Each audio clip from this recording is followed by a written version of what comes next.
Bukan karena engkau berdosa, engkau tidak bisa jadi suami yang baik. Bukan karena engkau berdosa, maka engkau tidak menjadi orang Kristen yang benar dan baik.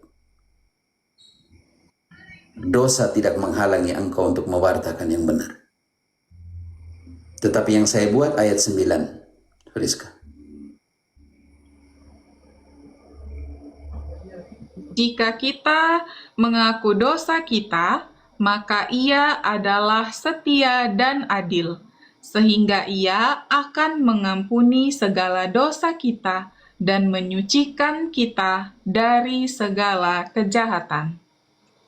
Dan saya pergi mengaku kepada otoritas yang dia serahkan, bukan kepada dia langsung. Tidak ada dalam kitab suci mengaku langsung kepada Tuhan Allah. Mengaku kemana? Siapa? Yohanes 20 ayat 22-23.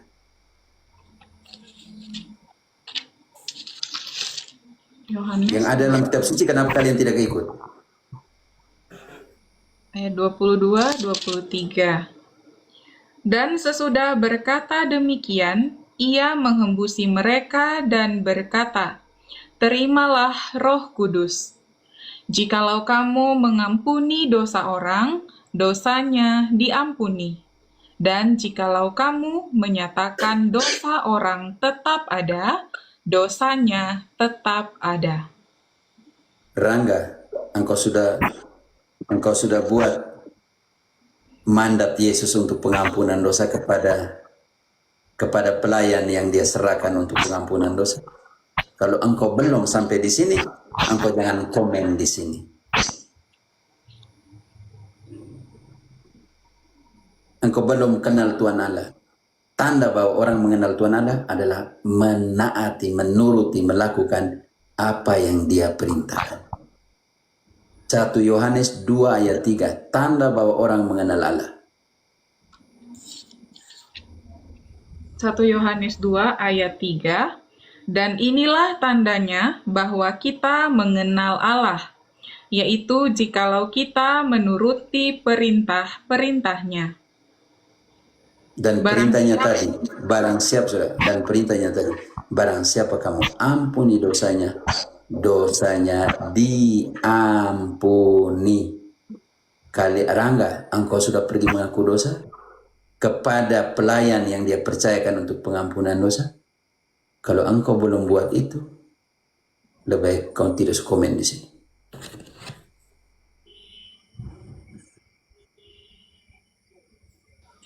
Kepanasan. Oke, Christian. Ya, kepanasan. Oke, tadi sudah turun ya. Lanjut sedikit, kalian lanjut sedikit, saya harus sapa. Oke, Christian sebentar ya, 1 menit dulu. Pendeta siapa kemarin ya? Pendeta Deking ada kalau nggak salah kemarin. Iya, Kak. Perantara Tuhan dan manusia. Oke, Priska. Iya, Romo. Kalian ini follow ini si Friska ini, dia penyiar di Radio Maria. Silakan Christian. Ya. Okay. Salve, selamat Natal semua. Yo, selamat. Boleh kenceng dikit lagi nggak, Bang? Oh iya. Kalau begini bisa? Nah, ya. Ya, saya Katolik. Apa bisa saya bertanya khusus untuk pengetahuan Katolik di sini? Wah, semua mau Protestan, mau apa, mau tanya. Persoalan bukan ada di pertanyaan, persoalan itu ada di jawaban. Jadi itu saja, Mas. Ya, Selamat malam, Pater. Boleh bertanya, Kak? Isti setelah Christian, oke? Oke, baik, Pater. Christian. Maaf.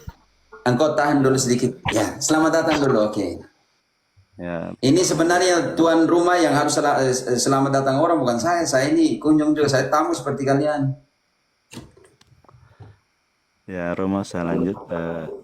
Saya ingin bertanya mengenai kebiasaan kita di Katolik itu ada biasa dibuat oleh OMK mengenai Santa Claus.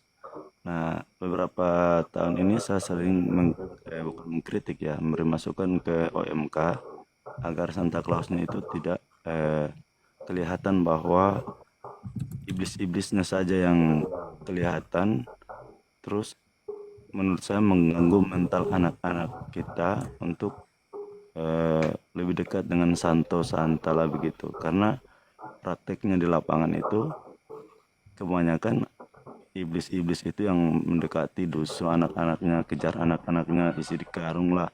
Terus buatan dari dari perbuatan dari Santa hanya memberi hadiah, tidak ada suatu kegiatan yang menunjukkan bahwa iblis itu dikalahkan oleh orang-orang kudus. Apakah memang ini menjadi tradisi seperti ini kita di Katolik atau bagaimana?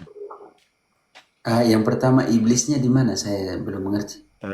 Pakai topeng iblis, muka-mukanya penuh darah untuk menakut-nakuti anak-anak, begitu Romo. Oh, itu ada tradisi di situ kah? Yang begitu? Kami di sini tidak ada. Kebiasaan menjelang Natal begitu Romo di sini. Jadi anak-anak Di didaftar. mana itu? Di mana? Kita di Sulawesi Tengah ini Romo. Berarti aneh betul di situ tuh kalau begitu. Ya, memang maksudnya bagus untuk istilahnya biar anak-anaknya tidak nakal, tapi menurut saya itu mengganggu mental anak-anak. Saya sempat Iya. Saya setuju dengan pemikiranmu karena baiknya oke lah ada iblis-iblisnya menakut-nakuti anak-anak, tapi Santa Clausnya datang mengalahkan iblis-iblis sehingga anak-anaknya lebih dekat dengan orang-orang kudus atau dengan Santa Claus begitu. tidak, itu saya baru dengar ini. Ada Itu rombongan sebelum Natal ya, tanggal berapa itu? biasanya sih tanggal 24 ya kalau tidak salah.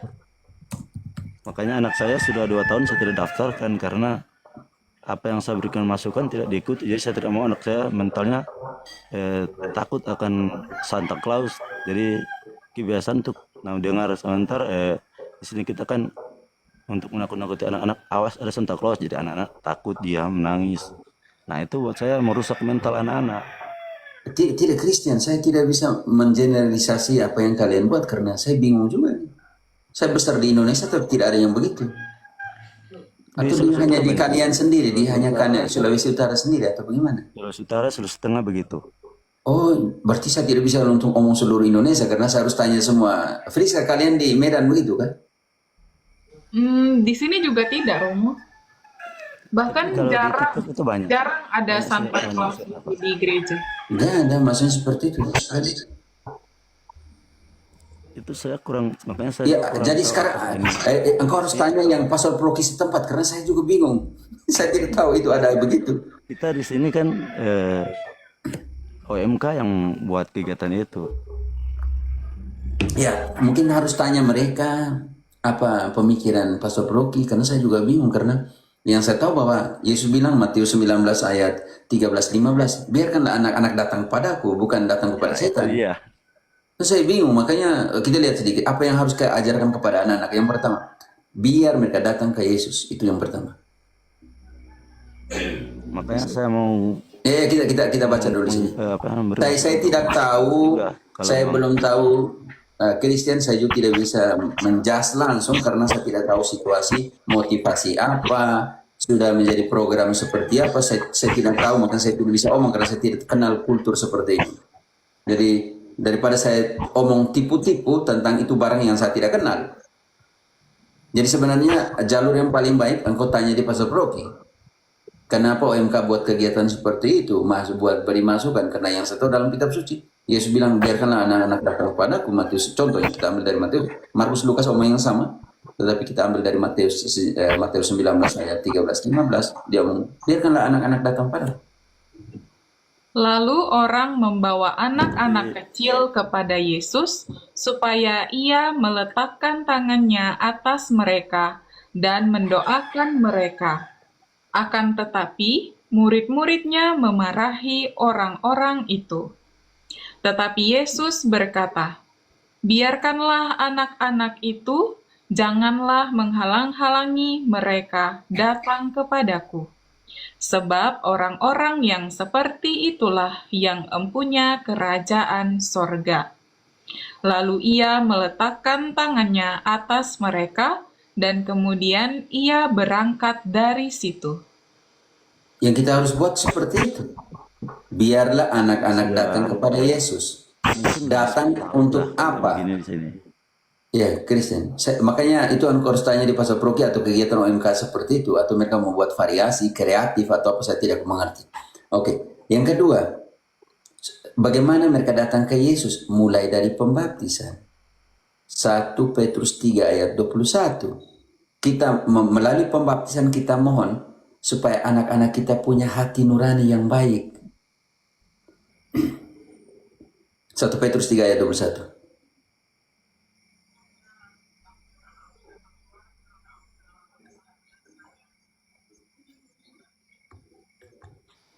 1 Petrus 3 ayat 21.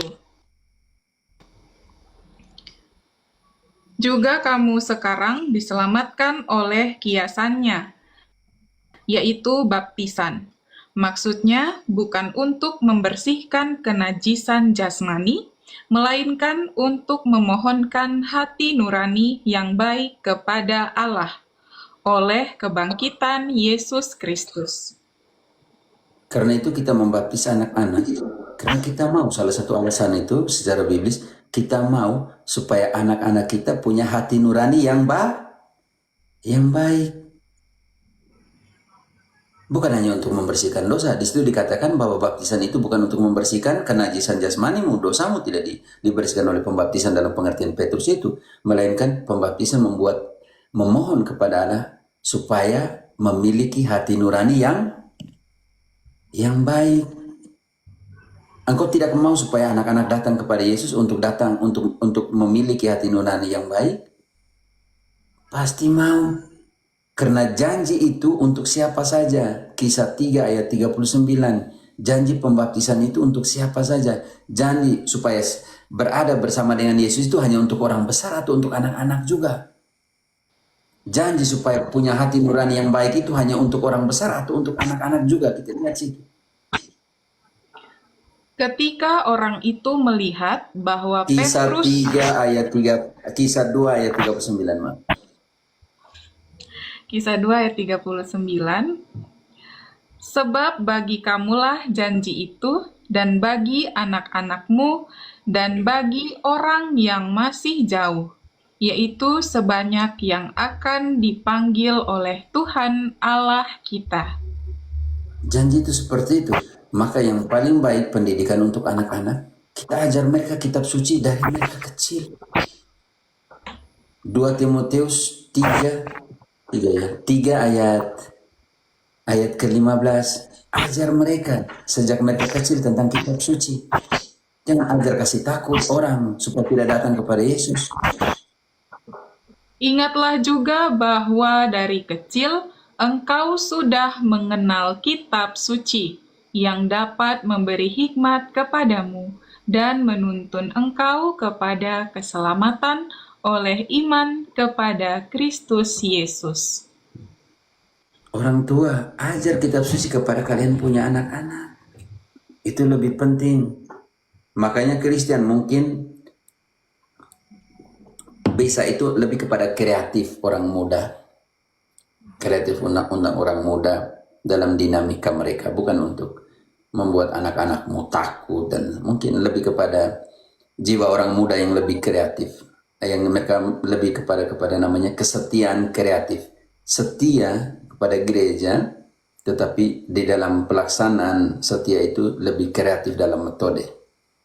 Ya, makanya Jadi saya mendukung. Cuma maksud saya kan, kalaupun memang ini sudah jadi, saya pun baru tahu ternyata tidak semua begitu, hanya di beberapa daerah. Cuma maksud saya, kalaupun bisa itu diprioritaskan, oke lah. Kita menakuti anak-anak supaya jangan nakal, jangan melawan orang tua, harus rajin berdoa. Tetapi itu konsepnya harus lebih ke Santa Claus-nya yang membela anak-anak, supaya anak-anak merasa, oh, saya dilindungi, saya ini ada Santa Claus yang menjadi pembela saya. Kira-kira begitu. ya, mungkin itu lebih, makanya saya bilang skenario film dimasukkan ke situ. Oh, kita takut, lalu ada yang beri kita jangan takut, macam begitu kan. Ya. Ya, maksudnya seperti itu, untuk lebih kreatif dalam pengertian itu metode. Tetapi ya, masukan itu engkau tidak bisa masukkan ke saya karena itu bukan ajaran gereja. Itu mungkin kreatifnya OMK di satu paroki, ya engkau tidak bisa generalisasikan semua. Ya, saya pikir ini sudah jadi kebiasaan umat Tidak Katolik ada. di semua. Jadi saya nanti ini baru saya tahu bahwa memang hanya sebagian itu yang begitu. Karena waktu dulu juga saya di Sulawesi Utara juga selalu begitu. Setelah saya kembali ke Sulawesi Tengah juga begitu. Makanya saya Ya mungkin hanya di Sulawesi ya. Saya mungkin. tidak pernah ada yang begitu. Tapi Romo tolong untuk di apa ya? Dilihat lagi mungkin di TikTok mungkin ada video-videonya supaya Romo bisa untuk bantu di apa ya buat Ya, maksud saya begini, Christian, engkau dekati Pastor Proki setempat karena saya tidak tahu engkau di mana, engkau tinggal di mana, beri masukan langsung ke sana daripada itu engkau omong di sini. Saya tidak mengerti karena posisi penyelesaian perkara ya dalam Matius Christian kita pakai struktur penyelesaian perkara. Oke. Matius 18 ayat 15. Pertama engkau harus buat apa? Omong dengan orang muda itu, omong dengan OMK itu. Kalian tuh bagaimana cara melihat itu? Oke. Apabila saudaramu berbuat dosa, tegurlah dia di bawah 4 mata. Jika ia mendengarkan nasihatmu, engkau telah mendapatnya kembali. Sekarang kalau dia tidak mau dengar ayat 16. Jika ia tidak mendengarkan engkau, bawalah seorang atau 2 orang lagi, supaya atas keterangan 2 atau 3 orang saksi, perkara itu tidak disangsikan. Sekarang kalau dia juga tidak dengar dari beberapa saksi, dari beberapa orang tua yang anaknya jadi trauma, apa yang harus kau buat? Ayat 17. Jika ia tidak mau mendengarkan mereka, sampaikanlah soalnya kepada jemaat gereja. Dan jika ia tidak mau juga mendengarkan gereja, pandanglah dia sebagai seorang yang tidak mengenal Allah atau seorang pemungut cukai. Karena magisterium punya hak otoritas penyelesaian perkara ayat 18. Aku berkata kepadamu, sesungguhnya apa yang kamu ikat di dunia ini akan terikat di sorga, dan apa yang kamu lepaskan di dunia ini akan terlepas di sorga. Karena Kristen Katolik yang baik pakai 3 tahap penyelesaian itu. siap. Oke. Engkau omong di room ini, saya tidak kerja di sana, ya tidak ada guna juga. Engkau pergi langsung ke Pastor Proki. Bisa? Siap. Oke. Terima kasih banyak Romo. Semua terima kasih. Salam. Oke, Christian tetap kuat ya. Didik anakmu dari kecil baca kitab suci ya. Itu yang buat supaya hati nurani mereka baik. Itu yang diharapkan secara biblis. Oke? Siap. Dan ingat, iman yang ada di aman anakmu itu iman yang mereka terima dari orang tua. 2 Timotius 1 ayat 5. Jangan lupa itu. Jangan biarkan anakmu menerima iman mereka dari jalan, dari denominasi yang tidak jelas. Orang tua harus meneruskan iman itu. Sebab aku teringat akan imanmu yang tulus ikhlas, yaitu iman yang pertama-tama hidup di dalam nenekmu Lois dan di dalam ibumu Yunike, dan yang aku yakin hidup juga di dalam dirimu. Kristen, ingat. Tanam baik-baik benih iman itu di anakmu.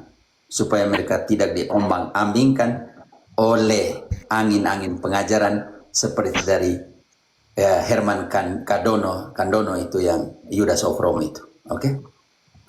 Romo, boleh satu lagi terakhir? Oke. Isti, engkau tahan sedikit ya, Isti ya. Isti tahan sedikit. Sebenarnya saya harus keluar sudah. Kita ini kan Materia. menjaga toleransi di sini. Nah, kadangkala yang ingin saya pertanyakan, kadangkala kita kan umat Katolik yang mengadakan ibadah di rumah syukuran, undang beberapa orang, kita ibadahnya secara Katolik, tapi kadangkala kalau doa makan kita karena toleransi kita memberikan kesempatan untuk yang beragama sebelah untuk membawakan doa makan. Itu kira-kira Sebelahnya apa maksudnya? Protestan begitu. Apakah itu boleh atau tidak bisa? Secara KGK bilang boleh. Namanya bantu dulu. Friska bantu di KGK 821 poin keempat. Poin ketiga yang namanya ekumenis rohani. yaitu doa bersama. Aduh, KGK masih di sebelah bentar ya, Romo. Tidak, kalau itu saya cari di sini dulu. KGK, ada yang punya KGK di sini kah? Bentar, Priska lihat ke sebelah dulu. Sebentar, iman Katolik. Biar tidak usah. Saya cari di sini. Priska.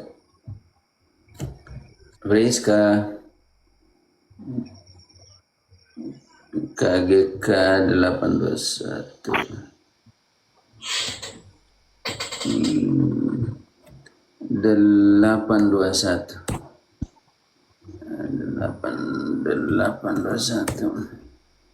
Oke, di KGK 821 itu omong tentang persyaratan ekumenis dari pihak Katolik. Oke. Salah satu persyaratan yaitu persyaratan ke-1, 2, 3. Persyaratan keempat, doa bersama. Karena pertobatan hati dan kesucian hidup itu disertai dengan doa-doa permohonan, perorangan maupun bersama untuk kesatuan umat Kristen. Harus dipandang sebagai jiwa seluruh gerakan ekumenis. Dan memang tepat juga disebutkan ekumenis rohani. Tetapi prinsip Katolik tetap ada di sana. Oke, Christian? Romo, meskipun nanti saya diblokir tidak jadi masalah karena ini penting sekali buat saya menambah-nambah waktunya Romo. Saya punya sepupu itu yang saya ingin tanyakan, saya punya sepupu, Kecil sekali suaranya, tolong dibesarkan. saya punya sepupu itu pernah dipanggil tiba-tiba dibaptis ulang. Saya punya sepupu pernah dipanggil oleh pihak sebelah dibaptis ulang. Kira-kira bagaimana langkah kita sebagai Katolik? Karena kan kita kan yang Dia Katolik. iya Katolik, tapi dia tidak tahu bahwa dia itu diundang dan akan dibaptis ulang. Kira-kira itu secara Katolik itu bagaimana ya, Romo? Apakah Katolik tidak ada dua pembaptisan. Efesus 4 ayat 5, satu pembaptisan. ya masalahnya dia tidak tahu kalau dia itu diundang untuk ibadah, untuk dibaptis ulang dan sudah terlanjur dibaptis. Waktu itu dia Lain kali tidak usah ikut ibadah. Dia pergi ke Roma yang mengaku dosa, bilang saya waktu itu terpaksa untuk menerima pembaptisan. ya Ya karena sudah. waktu itu masih SMP, belum paham yang begitu. Dia tidak mengerti Baru tentang saya itu. bilang, oh tidak Sudah. bayar, Romo. Tidak ada efek tuh, tidak ada guna itu pembaptisan seperti siap. itu. Secara biblis kita baca hanya satu pembaptisan, Efesus 4 ayat 5. Satu Tuhan, Romo. satu iman, satu baptisan. Selesai. Satu baptisan. Mungkin Protestan itu tidak baca ke ayat ini, hanya bilang satu pembaptisan. Yang kedua, Kristen. Jangan didik anakmu baik-baik dalam iman, dalam doktrin. Siap. Karena keselamatan dimulai bukan dari iman. Keselamatan dimulai dari ajaran. 1 Timotius 4 ayat 16. Keselamatan dimulai dari apa yang kau ajarkan. Terima kasih, Romo. 1 Timotius 4 ayat 16. Awasilah dirimu sendiri dan awasilah ajaranmu.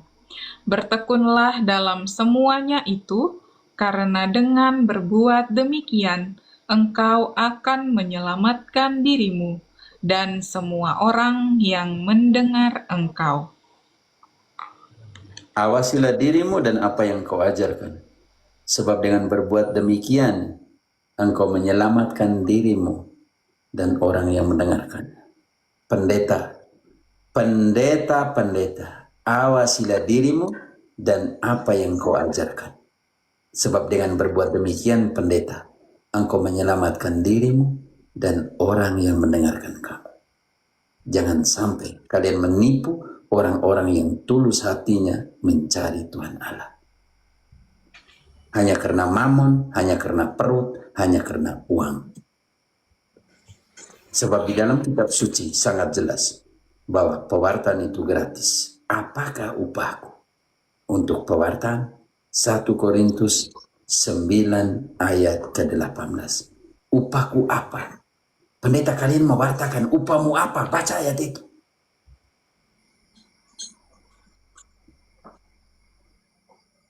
Jangan sampai karena upah kalian menyesatkan orang-orang yang tulus hatinya cari kebenaran. Baca ayat itu. Upah apa untuk mewartakan? 1 Korintus berapa, Romo? 9 ayat 18. Tolong tarik dong.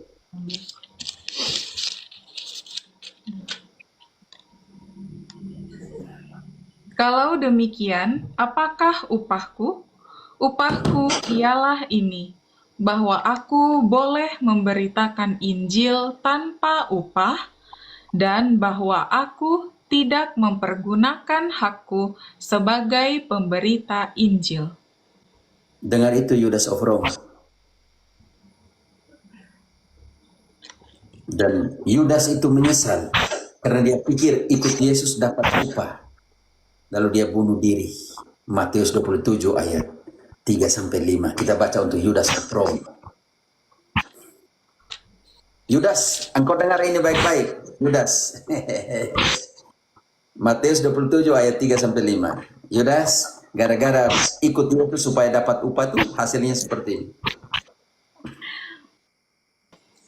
Pada waktu Yudas yang menyerahkan dia Yudas of melihat Rome. bahwa Pada waktu Yudas of Rome. Baca lanjut. melihat bahwa Yesus telah dijatuhi hukuman mati, menyesallah ia. Lalu ia mengembalikan uang yang 30 perak itu kepada imam-imam kepala dan tua-tua. Lanjut Dan sampai 5. berkata- Gantung diri. Dan berkata, "Aku telah berdosa karena menyerahkan darah orang yang tak bersalah." Tetapi jawab mereka, "Apa urusan kami dengan itu? Itu urusanmu sendiri." Maka ia pun melemparkan uang perak itu ke dalam bait suci, lalu pergi dari situ dan menggantung diri. Kisah 1 ayat 15. Ayat 15. Pada hari-hari itu Ayat berdirilah langsung Petrus. 16. Langsung 16. Hai saudara-saudara, haruslah genap nas kitab suci yang disampaikan Roh Kudus dengan perantaraan Daud tentang Yudas, pemimpin orang-orang yang menangkap Yesus itu. Lanjut. Yudas, baca itu ayat untukmu. Lanjut. Dahulu ia termasuk bilangan kami dan Dulu. mengambil bagian di dalam Dulu dia termasuk Katolik, masuk dalam bilangan kita. Dalam persekutuan dengan kita. Lanjut. Yudas ini telah membeli sebidang tanah dengan upah kejahatannya. Lalu ia Yudas, dengan upah kejahatannya, mamon, lanjut. Lalu ia jatuh tertelungkup dan perutnya terbelah sehingga semua isi perutnya tertumpah keluar. Isi dari ketidaktahuan dan kebobrokan doktrinalmu tertumpah keluar. Kebodohan doktrinalmu tertumpah keluar semua. Ingat itu Yudas of Rome, yang agamanya tidak jelas, tidak tahu dia Kristen denominasi mana. Sudah bertahun-tahun dia tidak pergi lagi ibadah. Kan tidak jelas orang seperti ini.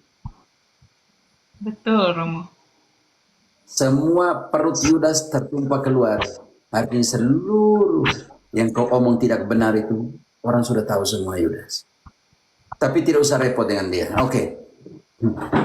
Hanya tadi karena dia terlalu taib banyak ya kita baca ayat Yudas saja kalau itu.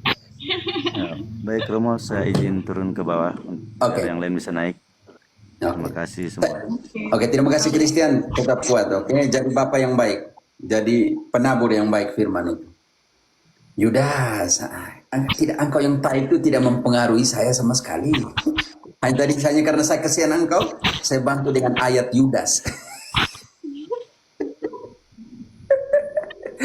Oke, Isti, silakan. Terima kasih, Pater. Saya mau bertanya seputar eksorsisme, Pater. Kenapa lagi? Tidak, begini Pater. Kalau misal seseorang mengalami kuasa gelap, tapi masih susah untuk melepaskannya sudah bertahun-tahun, kira-kira apa saja yang harus dibereskan terlebih dahulu biar lepas? Engkau pergi ke pastor paroki terdekat dan engkau tanya di dia, mungkin ada eksorsis ofisial dari keuskupan, oke? Kalau di paroki saya tidak ada, Pater. Engkau pergi tanya di pastor paroki, di dalam Sudah, sebuah sudah keuskupan. ditanya. Iya Nona, bukan tanya dianya, engkau tanya, Romo, di keuskupan sini secara ofisial itu, uskup mengeluarkan dekrit kepada Romo siapa yang jadi eksorsis. Bisa mengerti? Bukan contohnya Romo, engkau ini tidak, engkau harus pergi tanya Romo di keuskupan, di tingkat Iya, keuskupan saya karena paham. Sebenarnya saya sudah cari tahu, tidak ada makanya. engkau cari tahu di mana. Di ini paroki sini, berkeuskupan juga saya cari tahu tidak ada. Engkau pergi Makanya tanya kadang langsung di umat atau langsung di Romonya. sudah Ini jadi lulus. persoalan. Itu yang jadi soalan istri. Engkau tanya di umat, engkau harus tanya di Romo kah? Baik, Pater, baik. Ini jadi soalan kalau kalian tanya di umatnya, umat itu tidak tahu ya pasti dia dengan kreativitasnya dalam memberikan ini ceramah ya sudahlah selesai lah sudah. Dia pasti omong sesuai dengan ini itu.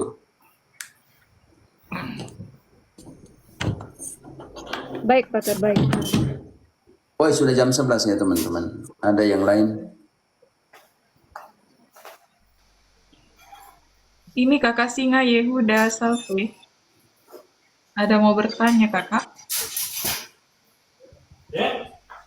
Ada JT ini siapa ya komodo?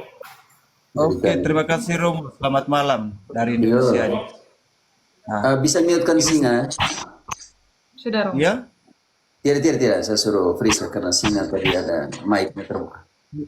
sudah tadi Romo, sudah apa yang ditanyakan oleh Romo tadi sebenarnya saya ingin bertanya kepada Abang PL tadi. Tapi Romo sudah tanyakan ke dia tadi. Saya sebenarnya tadi sebelum Romo masuk tadi. Terima kasih Romo. Oke. Rostinger. Ada di dalam kitab suci minum dan makan anggur. Ini pasti bukan Protestan ini. Ini pasti Islam ya. Minum dan makan anggur. Bingung. Minum dan makan anggur. Aku formulasi kalimat baik-baik. Di situ tidak disebut minum dan makan anggur. Makan roti, minum anggur itu beda, kan? Makan dan minum anggur. Saya tidak mengerti. Makan anggur, minum dan makan anggur. Makan anggur yang mana? Ya, kadang tuh kebencian tuh melumpuhkan otakmu. Kebencian begitu ya. melumpuhkan otak. Ya. Dan ingat yang membenci itu sama dengan tukang bumbu. 1 Yohanes 3 ayat 15. Yang sudah membenci itu sudah dikategorikan sebagai pembumbun manusia. 1 Yohanes 3 ayat 15. Setiap orang yang membenci saudaranya adalah seorang pembunuh manusia. Dan kamu tahu bahwa tidak ada seorang pembunuh yang tetap memiliki hidup yang kekal di dalam dirinya. Bisa mute kan si Rostinger itu. Dia sudah mungkin ratusan copy paste. Min dia komen daripada bikin kotor ke room. Kok benci ya. Engkau mau tanya, engkau mau naik lah daripada copy paste. Tuhan Allah kasih kau punya jari bukan untuk itu, kerja. Cuci piring lebih baik daripada copy paste. Cuci pakaian itu, setrika itu lebih baik daripada copy paste.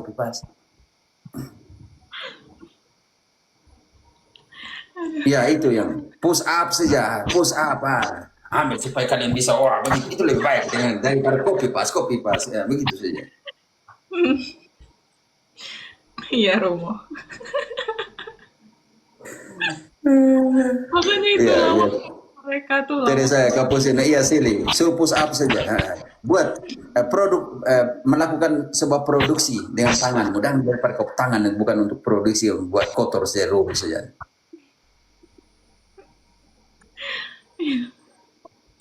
Aduh. Romo, apa benar ajaran Calvin bahwa Protestan, bukan ajaran Protestan, ajaran Calvin yang dari tulip, yang T-nya itu ajaran 5 tulip itu, T-nya itu total depravity, artinya bejat total. Manusia itu bejat total, tidak bisa lagi berharga, tidak ada yang baik lagi dari manusia. Makanya dia bergantung kepada Tuhan yang datang dan selamatkan. Friska, engkau tidak ada yang baik lagi dari engkau? Ada lah. Semua jahat? Semua Tidak. bejat yang ada dalam dirimu? Tidak. Iya, kita masih ada yang baik, tetapi pengikut Calvin semua bejat mereka. Semua bejat. Karena ikut ajaran Calvin kan total depravity. Semua bejat, manusia itu bejat, total bejat, bejat total.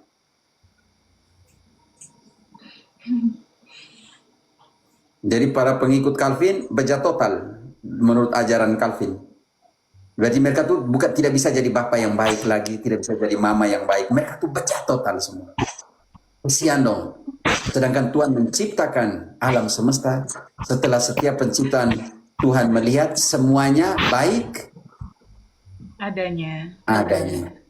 Dan sekarang kita lihat Allah menciptakan manusia menurut apa? Kejadian 1 ayat 26.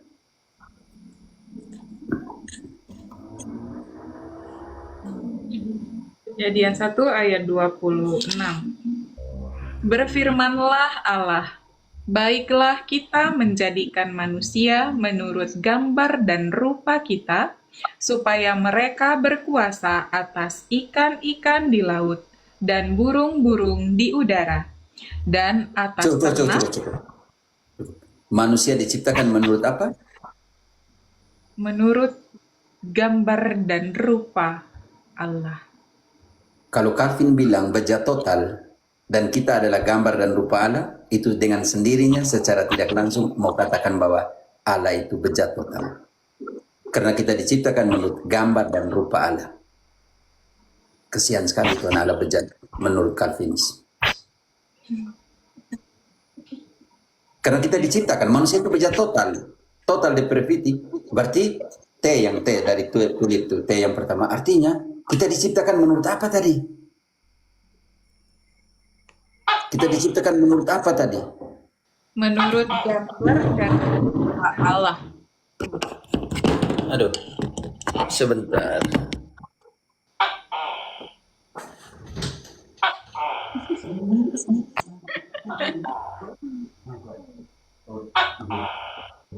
Kok ada suara toke? Suara apa? JT. Kakak Jente ini iseng ya? Kakak Singa Yehuda, kakak mau tanya kah? Sudah ditanyakan oleh Pater tadi. Sebenarnya saya mau tanya ke Abang PL tadi. Kakak Saya juga masih Kakak ini live juga sampai masih jam berapa kan? Saya lagi 15 menit sih ya. Singa.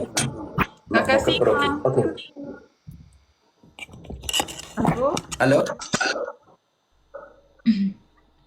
Halo Kakak Singa. Aduh, takut saya ini.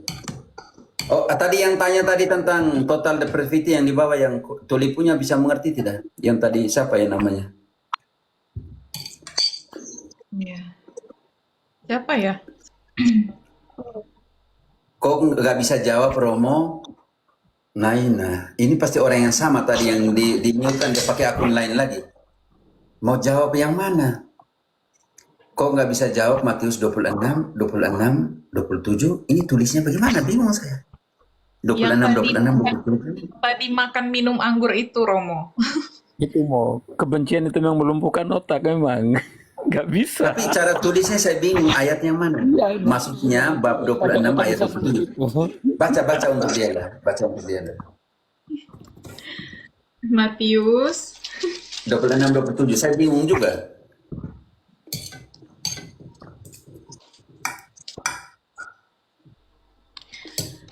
Oke.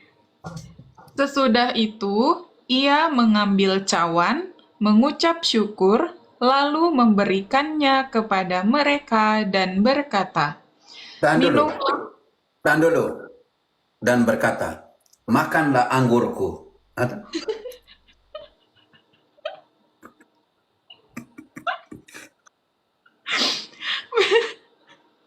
Karena minum, harus sesuai dengan yang dia tulis, makan anggur tadi. Yesus mengambil cawan, mengucap syukur dan mengatakan, makanlah anggurku. Atau minumlah apa-apa. Lanjut. minumlah kamu semua dari cawan ini. Mana anggur di situ? Lanjut. Sebab inilah darahku, darah perjanjian yang ditumpahkan bagi banyak orang untuk pengampunan dosa. Inilah anggurku yang ditumpahkan untuk pengampunan dosa. Aduh, capek deh Nana. Minum anggur, tak Romo jangan menghibur. Minum anggur di mana? Di situ Omong bilang minum anggur, kan di situ. Baca kembali deh ayat 27-nya. Sesudah itu, ia mengambil cawan, mengucap syukur, lalu memberikannya kepada mereka dan berkata, Ada anggur, ada kata anggur di situ. minumlah Ayat yang dia bawa kamu. tadi. Ada kata anggur yang dia bawa di situ. Tidak, Romo. Bongkam, ada anggur di situ kan tadi. Tidak ada ya, itu tadi Romo. Oke, jadi suruh engkau pergi cari ayat yang ada anggur, setelah engkau datang lagi. Oke.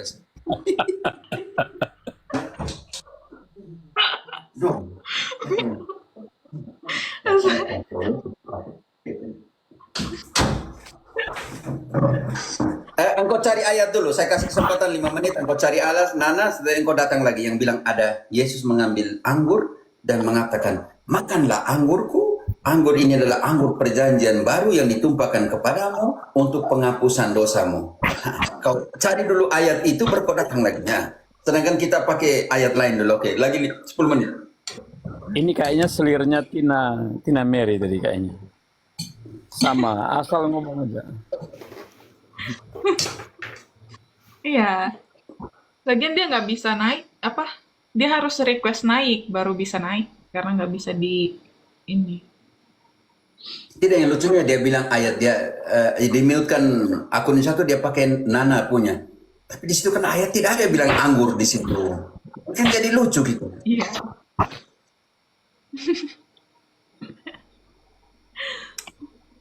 Makan anggur, minum Oh, ini anggur. ada satu lagi. Menurut psikologi, kalau ada yang menjelekkan dan merasa diri benar, itu adalah masalah di jiwanya, pahitnya. Bingung juga yang seperti ini. Oh iya, ada Protestan yang lebih pintar, silakan. Protestan yang lebih pintar. Tidak ada lagi Protestan lebih pintar lagi. Kalian yang sola skriptura, mana yang lebih pintar? Naiklah. Ada singa Yehuda. Singa Yehuda. Dari tadi Dan- singa ini tidak mau omong. Apa singanya lagi tidur? Nih. Singa ompong kayaknya nih.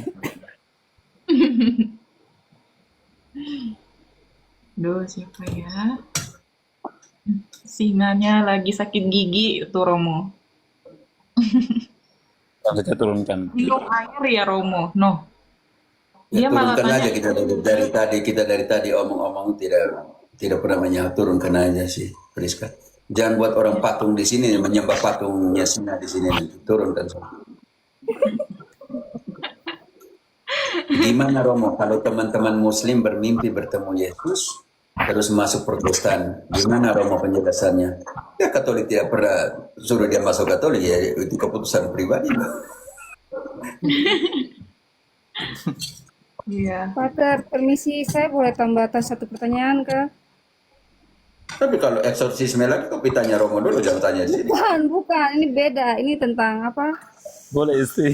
Seperti begini. Pembahasan-pembahasan tentang ini. Ada satu yang saya masuk, tapi mereka membahas tentang tidak percayakan Tritunggal. Di situ saya bilang jangan menyesatkan orang. Mereka kasih naik saya langsung tiba-tiba saya kaget di situ. Tidak apa tuh, berarti engkau sudah mengatakan yang benar. Nana bilang, dia sudah rekam. Nana engkau terlalu bodoh. Ayat itu bilang, bukan omong bilang makan anggur. Tidak ada bilang makan anggur di situ. Engkau tidak baca, jangan hanya kau punya copy paste itu yang jadi persoalan Nana.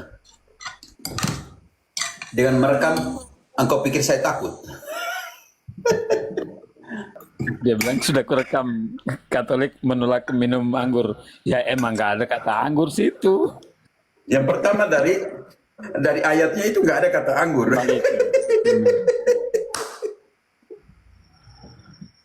Rekam yang banyak lalu bagikan ke proti-proti yang Bagi nggak saya ada. ke protein. Bilang, makan anggur lagi. Makan anggur, minum roti. Makan anggur dan minum anggur. Pokoknya serba anggur dia.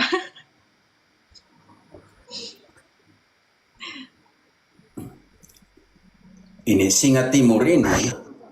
Tadi singa timur ya. Oh, tinggal singa Yahuda. Singa Yehuda. Ini Joy, ini Janur baru naik langsung keluar lagi. Ini gimana nih anak-anak seperti ini nih? Minum kopi lagi, naik minum kopi nih. Isti, oke. Pertanyaan tentang Tritunggal kah? Ya, Pater. Kita apa namanya? Ini jelas nih. Sudah kurekam. Katrom menolak minum anggur. Yang kami minum tuh darah Kristus. Yang kami minum tuh darah Kristus, bukan anggur. Aduh, rusak. Pasti dia ini jangan sampai bukan Protestan, dia pasti agama lain. Pasti Yang aneh itu sebelah dia kekeh kalau anggur itu saya heran kok bisa kekeh gitu loh. Lucunya di ayat itu tidak ada bilang anggur gitu. Dia bilang darah, itu darah ada. Darah itu ada, tapi anggur di mana di situ? Oke, Isti, engkau ngomong apa tadi Isti? Ya, El Nimo, engkau minta kah? Ini kan bukan saya punya room, ini roomnya si Priska. Oke, Isti, tadi engkau bilang Tritunggal kan? Engkau mau tahu betul, tentang Tritunggal, nanti engkau masuk di Epifani YouTube. Tritunggal dalam kitab suci, oke? Supaya Zoom ya. engkau di Epifani YouTube. YouTube. Iya, Di situ Romo, pembahasan Kak. tentang iya. YouTube-nya Romo. Lengkap pasti. daripada saya jelas satu dua saja. Berarti engkau berhadapan dengan yang unisitarian ya, yang onenes. Iya, betul. Yesus bilang dia tidak sendiri. Onenes bilang mereka Yesus sendiri. Kalau Yesus bantu Tapi dulu. anehnya, Pater, maaf saya potong. Tapi anehnya kok ada yang mengerti, dia bantu jelaskan juga. Makanya saya heran loh, ini dia tahu kenapa dia bingung. Namanya bidat ya, mau bilang apa ya Isti? Terus udah saya bingung. Oke, jadi teman-teman Katolik supaya tahu bahwa saksi Yehova adalah Arianisme modern. Onenes atau GO, Jesus Only, adalah setengah Arianisme. Supaya kalian tahu semua itu. Kenapa Arianisme mutlak saksi Yehova? Karena menolak keilahiannya Yesus. Yesus dianggap sebagai malaikat Mikael, ciptaan kecil dan Allah kecil. Makanya saksi Yehova parah sekali. Tidak diterima oleh Protestantisme juga. Saksi Yehova. Yang kedua, JO atau Jesus Only adalah setengah Arianisme. Menyangkal setengah, tidak menerima kemanusiaannya Yesus. Makanya Samuel, siapa-siapa saya suruh baca ayat Roma 1 ayat 3, mereka tidak mau baca. Yang menurut daging diperanakan dari keturunan Daud. Itu yang tidak mau baca dalam pengertian itu. Oke, sekarang Tritunggal seperti apa? Kita baca satu ayat cukup ya. Yohanes 16 ayat 32.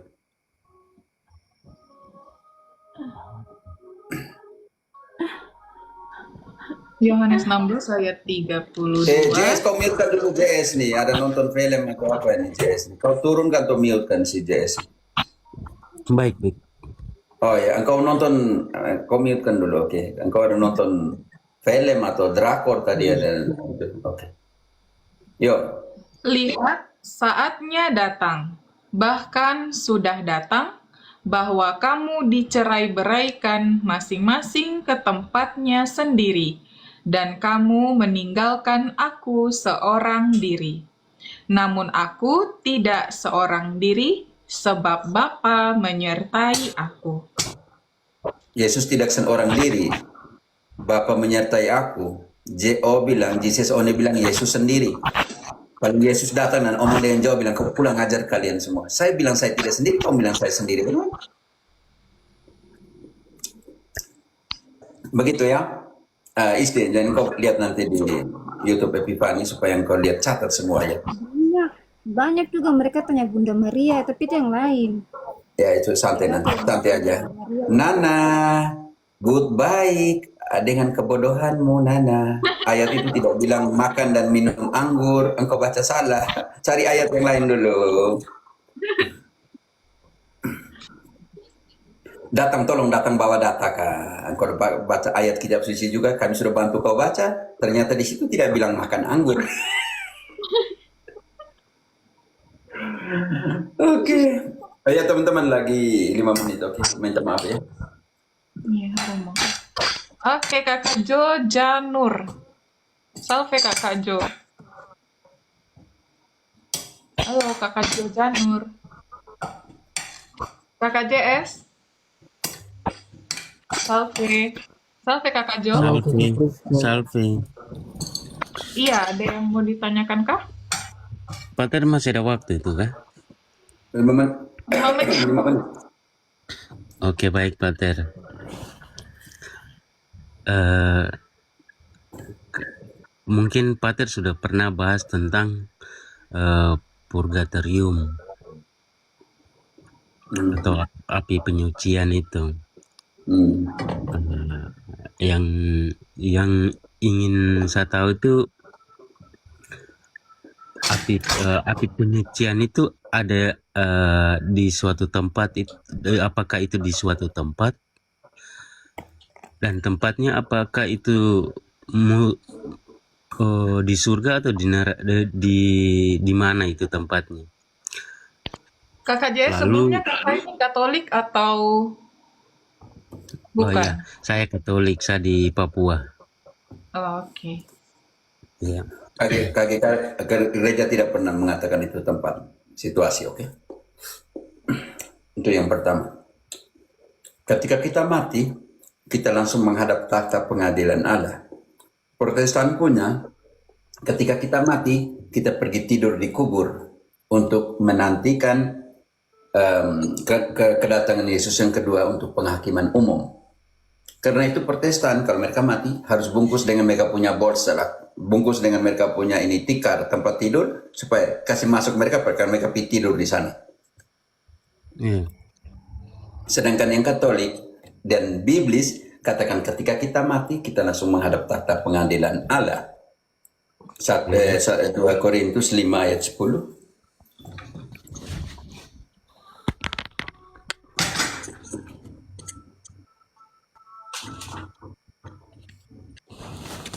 Dua Korintus 5 ayat 10. Sebab kita semua harus menghadap tahta pengadilan Kristus, supaya setiap orang memperoleh apa yang patut diterimanya sesuai dengan yang dilakukannya dalam hidupnya ini, baik ataupun jahat. Ketika kita mati, semua orang menghadap tahta pengadilan Allah, tetapi secara pribadi dihakimi. Baca kembali, Priska. Sebab kita semua harus menghadap tahta pengadilan Kristus. Tahan dulu. Kita semua menghadap tahta pengadilan Kristus. Kita semua. Sekarang koma dan supaya setiap orang memperoleh apa yang patut diterimanya sesuai dengan yang dilakukannya dalam hidupnya ini, baik ataupun jahat. Semua orang menghadap, tetapi setiap orang dihakimi. Itu namanya pengadilan pribadi. Bisa mengerti, Jess? Bisa. Oke. Ketika di sana engkau diadili menurut perbuatanmu, Kenapa diadili menurut perbuatanmu?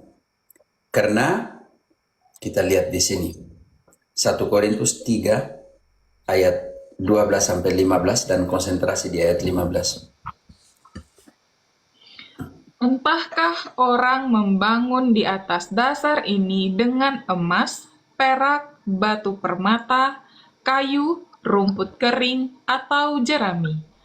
Sekali kelak pekerjaan masing-masing orang akan nampak, karena hari Tuhan akan menyatakannya, sebab ia akan nampak dengan api, dan bagaimana pekerjaan masing-masing orang akan diuji oleh api itu. Jika pekerjaan yang dibangun seseorang tahan uji, ia akan mendapat upah. Jika Friska, engkau buang ke api neraka si Sedoyo ini. Tidak enak pernyataannya. Engkau bukan mute, engkau block saja. sudah Rom. Oke. Jika pekerjaannya terbakar, ia akan menderita kerugian, tetapi ia sendiri akan diselamatkan, tetapi seperti dari dalam api. Ia akan diselamatkan, tetapi seperti dalam api. Berarti kok sudah di api, kenapa diselamatkan dari dalam api? Oh, semua pekerjaan kita diuji. Pekerjaan yang bertahan langsung masuk, yang tidak bertahan, yang belum murni, perlu diuji di dalam api, dimurnikan untuk ke sana. Kenapa? Karena tidak bisa masuk ke surga itu masih bernoda. Wahyu 21 ayat 27. Wahyu 21 ayat 27. Ayat 27.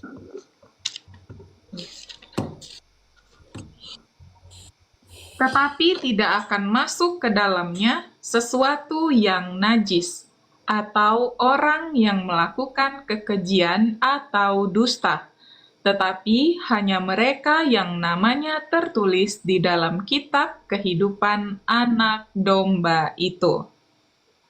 Ingat, tidak bisa masuk ke sana, masih bernoda.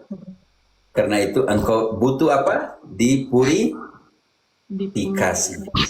Tadi pendasaran purgatorium yang ada di 1 Korintus 3 ayat 15 punya dasar di Maleakhi 3 ayat 2. Pada hari Tuhan, Tuhan datang seperti pemurni.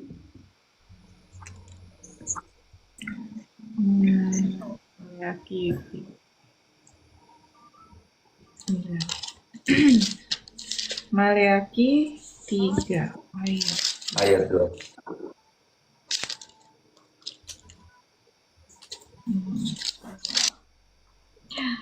Siapakah yang dapat tahan akan hari kedatangannya?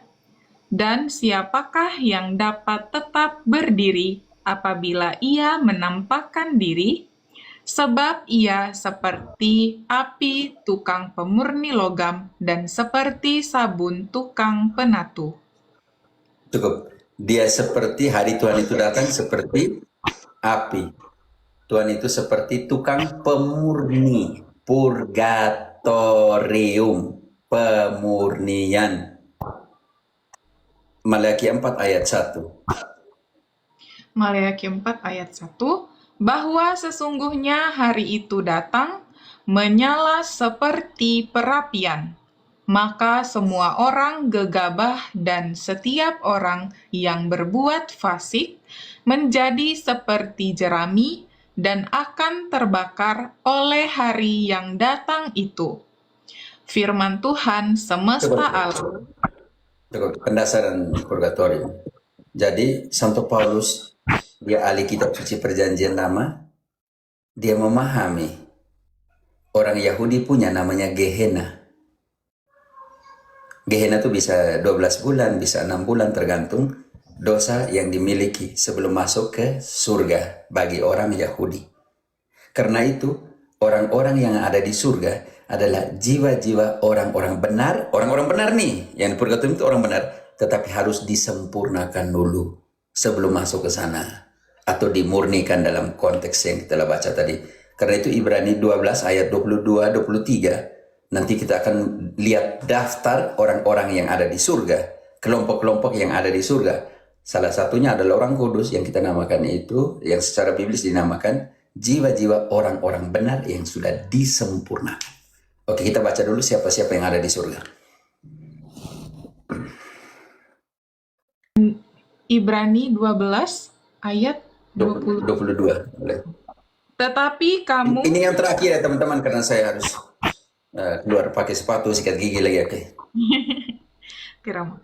Tetapi kamu sudah datang ke Bukit Sion, ke kota Allah yang hidup, Yerusalem sorgawi, dan kepada beribu-ribu malaikat, suatu kumpulan yang meriah, dan kepada jemaat anak-anak sulung yang namanya terdaftar di sorga, dan kepada Allah yang menghakimi semua orang, dan kepada roh-roh orang-orang benar yang telah menjadi sempurna.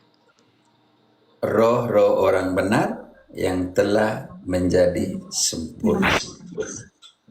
Jadi, engkau tidak bisa masuk ke sana bernoda. Contohnya, bab 21 ayat 27 tadi dari Wahyu. Pertanyaan kita, pertanyaan juga untuk para pendeta Protestan. Pertanyaan saya, kalau begitu, di manakah orang yang masih bernoda ketika dia mati? Coba tanya di situ. Untuk masuk ke sana tidak bisa masih bernoda, tetapi semua orang kita ini mati pasti ada dosa. Dan orang Protestan punya teologi semua dosa membawa kematian. Tetapi ada dosa yang tidak membawa kematian. Itu bukan saya ngomong. 1 Yohanes 5 ayat 16. Ada dosa yang tidak membawa kematian. Oh ya, blok orang-orang yang sudah di api neraka yang tidak tahan.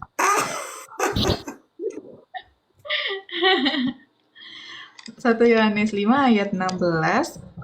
Kalau ada seorang melihat saudaranya berbuat dosa, yaitu dosa yang tidak mendatangkan maut, hendaklah ia berdoa kepada Allah, dan Dia akan memberikan hidup kepadanya, yaitu mereka yang berbuat dosa yang tidak mendatangkan maut.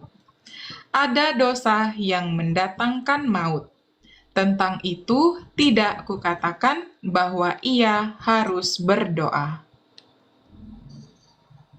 Ada dosa yang mendatangkan maut, ada dosa yang tidak mendatangkan maut. Semua dosa mendatangkan maut menurut teologi Protestan, tapi Santo Yohanes bilang ada dosa yang tidak mendatangkan maut. Kenapa kita tahu mereka sudah meninggal? Karena di situ karena doa-doa kita kepada Allah, Allah memberi mereka hidup. Artinya mereka sudah mati. Tetapi di manakah mereka kalau gitu? Yang berbuat dosa tapi dosa tidak mendatangkan maut. Ada sebuah spasi atau situasi yang kita namakan itu purgatorium. Pemurnian yang ada di Maleakhi tadi. Allah datang, dia harinya sebagai tukang pemurni. Berarti kenapa? Karena untuk masuk surga tidak bisa daging dan darah. Dosa bernoda tidak bisa masuk ke sana. Yang fana tidak bisa masuk ke yang tidak fana. 1 Korintus 15 ayat 50. Daging dan darah tidak menjadi bagian dalam kerajaan Allah. Jadi engkau masih daging dan darah, engkau tidak bisa masuk dalam kerajaan Allah. Artinya dosa tidak bisa masuk ke sana. Saudara-saudara, inilah yang hendak kukatakan kepadamu, yaitu bahwa daging dan darah tidak mendapat bagian dalam kerajaan Allah. Dan Artinya bahwa dosa, daging dan darah matang kita tubuh yang lemah dan semua. Kita yang masih berdosa. Dan dosa tidak dapat menjadi bagian dalam kerajaan Allah. Engkau tidak bisa masuk sana bernoda. Lanjut. dan bahwa yang binasa tidak mendapat bagian dalam apa yang tidak binasa. Yang binasa tidak bisa mendapat bagian dalam apa yang binasa. Karena itu, Yesus akan memberikan kita apa? Ini yang harus dilihat. Filipi 3 ayat 20-21. Kewarganegaraan kita bukan di dunia ini, melainkan di sana. Untuk masuk ke di sana, kita harus mendapatkan tubuh kemuliaan. Kalau kita ini masih berdosa, ya kita harus dipurifikasi, kita harus dimurnikan. Karena kewargaan kita adalah di dalam sorga. Dan dari situ juga kita menantikan Tuhan Yesus Kristus sebagai Juru Selamat yang akan mengubah tubuh kita yang hina ini sehingga serupa dengan tubuhnya yang mulia, menurut kuasanya yang dapat menaklukkan segala sesuatu kepada dirinya.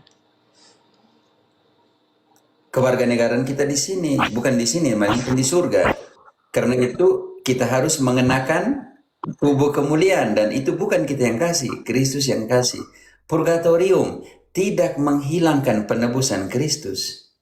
Purgatorium adalah sarana, tempat, situasi, bisa dikatakan seperti itu, untuk memurnikan engkau karena tidak bisa masuk di sana, masih bernoda. Karena itu apa yang kita katakan, di Santo Paulus katakan, kerjakanlah keselamatanmu. Keselamatanmu harus dikerjakan. Karena itu kita harus berjuang dan berusaha. Yang ini yang pemahaman yang seperti Grain Poster tadi yang mengatakan bahwa ini yang barusan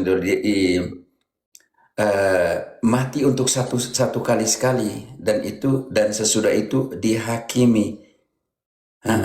Baik, Langsung Brother. mati dan langsung dihakimi, dan dihakimi engkau ada di mana setelah dihakimi? Karena Yesus bilang dosa melawan Roh Kudus tidak diampuni, baik di sini maupun di sana. Berarti ada situasi setelah engkau mati, ada di mana Allah memberikan engkau hidup. Dia membersihkan engkau supaya yang fana, yang darah dan daging tidak bisa menjadi bagian dalam kerajaan Allah. Iya.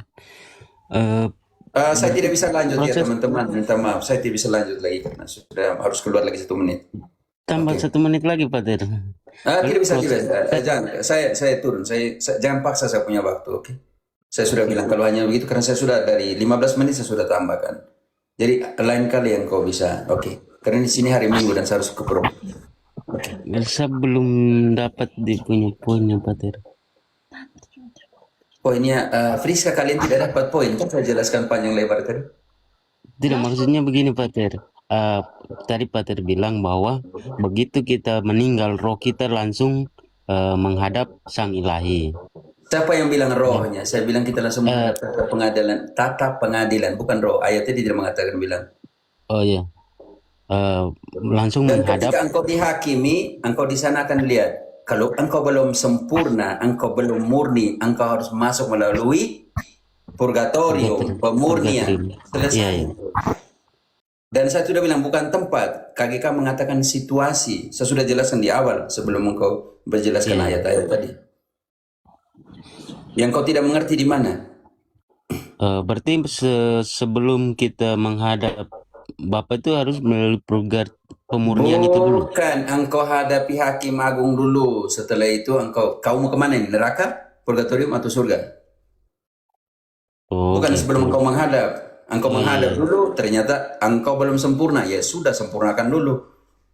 Baru masuk pemurnian itu. Masuk pemurnian. Engkau tidak mengerti ya, maksudnya JS. Engkau dihakimi dulu. Ya. Kalau engkau belum murni, engkau masuk melalui pemurnian dulu sebelum masuk ke sana. Iya, iya. Penyucian terjadi selama hidup oleh Roh Kudus. Grain Poster, kau jangan tipu di sini. Kau harus berusaha untuk murni. Bantu dulu. Ibrani 12 ayat 14. Kau kesian kau Roh Kudus kerja terus-terus untuk kau tukang malas. Ini yang bahaya Calvinis ini. Ini hati-hati dengan guru-guru yang ajar sembarang seperti ini. Kau harus berusaha untuk murni. Engkau kudus. Ibrani 12 ayat 14, berusahalah hidup damai dengan semua orang, dan kejarlah kekudusan. Sebab tanpa kekudusan, tidak seorang pun akan melihat Tuhan. Di situ bilang engkau harus kejar kekudusan atau tidak? Harus, Romo. Kamu enak-enak Roh Kudus sucikan. Kau yang buat dosa, selingkuh sana sini, Roh Kudus yang kasih suci kau tiap hari. Kau yang makan ini, makanan yang membuat kau kotor, lalu kau bilang Roh Kudus harus cuci kau. Kasihan Tuhan Allah. Kamu suka-suka sekali. Kejarlah kekudusan, sebab tanpa kekudusan kalian tidak bisa melihat Allah. Minta maaf teman-teman, saya harus pamit. Tuhan memberkati. Oke, Terima kasih Pater. Terima kasih Romo. oke. Sudah jam 12. Paman-paman semua. Minta maaf, Friska juga kayaknya harus close karena masih mau pulang. Ini masih di Oke, nanti ya. Friska juga Kita lagi pamit ya. besok. Terima kasih banyak semuanya. Oke, Kakak JMP, terima Kakak kasih Kakak host. Sampai jumpa lagi. Terima kasih.